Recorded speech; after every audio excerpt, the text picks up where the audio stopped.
Hey everyone, it's Bethany with Nutritious and Delicious, and our February topic we are talking about being dairy free, so having allergies to dairy. So today I'm going to actually talk to you guys about dairy and hormone imbalances. So kind of what does that sound like? How does your dairy actually impact your hormone system? Well, did you know dairy can actually be one of the worst choices to buy at the store due to excess hormones, antibiotics, steroids, pesticides that come from cow's milk and even organic cows.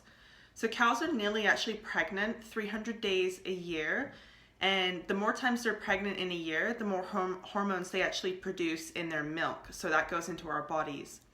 So one of the primary reasons dairy is linked to acne is that it raises your insulin in your body.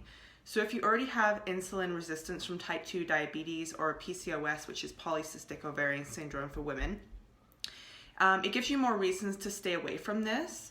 So when you have raised insulin levels, you tend to overeat, crave more sugar, and have really bad mood swings. So dairy also accounts for 80% of the estrogen in today's diet. That is insane. And this is causing unwanted symptoms such as cancer and allergies. So your best bet is actually to ditch the dairy and to find alternative products, so such as almond milk, hemp milk, rice milk. You can get oat milk and any hemp milk products as well. So there's lots of alternatives out there for you guys. So if you guys have any questions, just make a comment in the link here below, and I'll talk to you guys soon next week. Bye-bye.